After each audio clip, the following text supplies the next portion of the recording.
امیر المومنین حضرت عمر فاروق رضی اللہ تعالی عنہ نے ایک مرتبہ شدید سرد اور تاریک رات میں ایک جگہ آگ کی روشنی دیکھی۔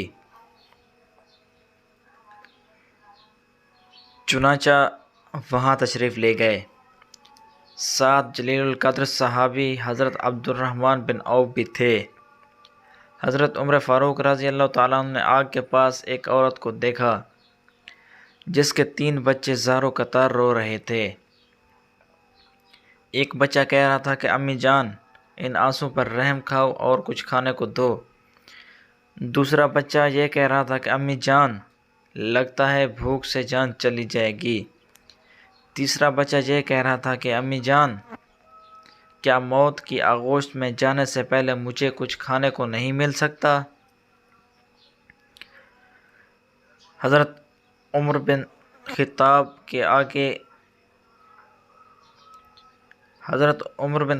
آگ کے پاس بیٹھ گئے اور عورت سے پوچھا کہ اے اللہ کی بندی، تیری اس حالت کا ذمہ دار کون ہے؟ عورت نے جواب دیا، اللہ اللہ، میری اس حالت کا ذمہ دار امیر المومنین حضرت عمر فاروق رضی اللہ تعالی عنہ ہے۔ حضرت عمر فاروق رضی اللہ تعالی عنہ نے اس سے فرمایا، کوئی ہے جس نے عمر فاروق رضی اللہ تعالی عنہ کو تمہارے حال سے آگاہ کیا ہو؟ عورت نے جواب دیا، ہمارا حکمران ہو کر وہ ہم سے غافل رہے گا؟ یہ کیسا حکمران ہے جس کو اپنی رعایا کی کچھ خبر نہیں؟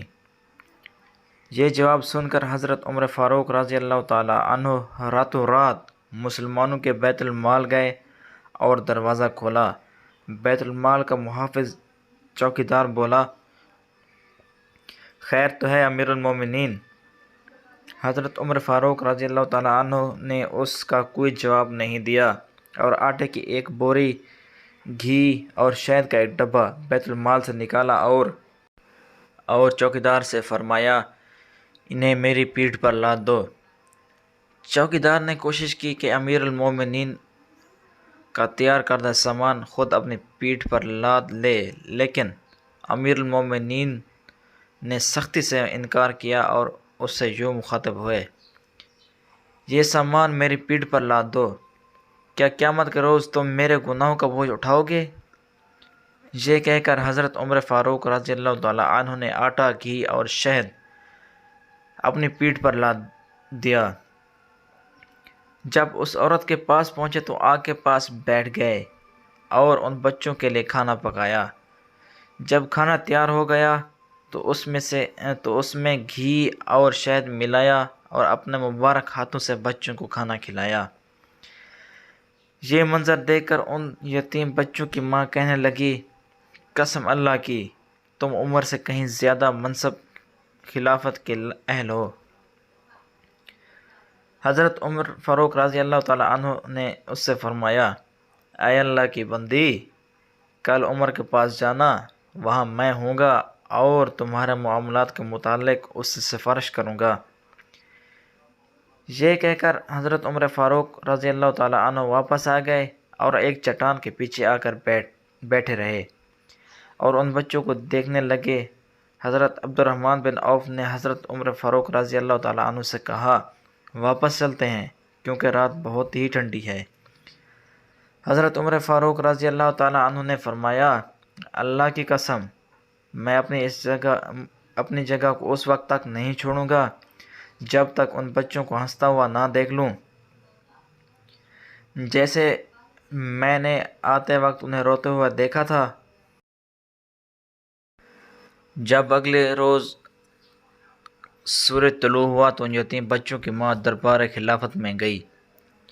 وہاں اس نے دیکھا کہ حضرت علی رضی اللہ تعالی عنہ اور حضرت عبداللہ بن مسعود رضی اللہ تعالی عنہ کے مابین ایک شخص تشریف فرما ہے اور وہ دونوں حضرات اسے امیر المومنین کہہ کر مخاطب کر رہے ہیں، اور یہ وہی شخص تھا جس نے گزشتہ رات اس عورت اور اس کے بچوں کی خدمت میں گزار دی تھی اور جس سے اس نے کہا تھا کہ اللہ اللہ، میری اس حالت کا ذمہ دار حضرت عمر فاروق رضی اللہ تعالیٰ عنہ ہے۔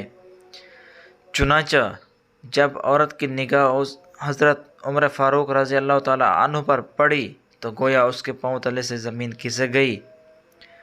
امیر المومنین نے عورت سے فرمایا، اللہ کی بندی، تیرا کوئی قصور نہیں، چل بتا تو اپنی شکایت کتنی قیمت کے عوض فروخت کرے گی؟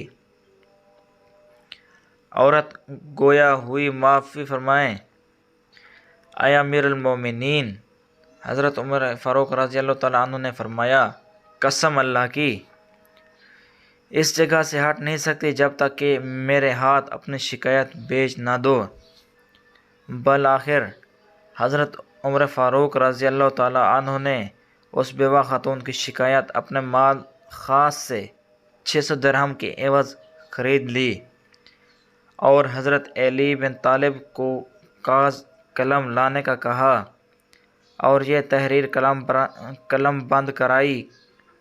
ہم علی رضی اللہ تعالیٰ عنہ اور ابن مسعود اس بات پر گواہ ہیں کہ فلاں عورت نے اپنی شکایت امیر المومنین حضرت عمر بن خطاب کے ہاتھ فروخت کر دی۔ پھر امیر المومنین حضرت عمر بن خطاب رضی اللہ تعالیٰ عنہ نے فرمایا، جب میری وفات ہو جائے تو اسے میرے کفن میں رکھ دینا تاکہ میں اس کو لے کر اللہ تعالیٰ سے ملاقات کروں۔ حوالہ الہدایہ والحنایا علامہ ابن کثیر۔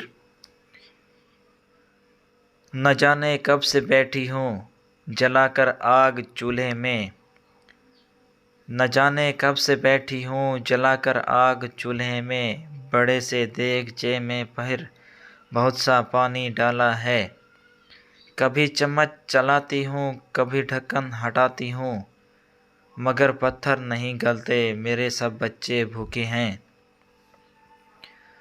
مجھے بھی بھوک کھاتی ہے، نہ سالن ہے نہ روٹی ہے، فقط پتھر ہی باقی ہیں، پکانے کا سلیقہ ہے، بہت آسان طریقہ ہے، مگر پتھر نہیں گلتے۔ سنا ہے دور وہ بھی تھا خلیفہ خود نکلتا تھا، سنا ہے دور وہ بھی تھا خلیفہ خود نکلتا تھا، کوئی بھوکا کوئی پیاسا اگر اس رات ہوتا تھا، بھرا گندم سے ایک تھیلا کمر پہ لاد لاتا تھا، یہاں کوئی نہیں آیا نہ جانے کب سے بیٹھی ہوں، مجھے جو بھی میسر ہے میں بچوں کو کھلا تو دوں، مگر پتھر نہیں گلتے۔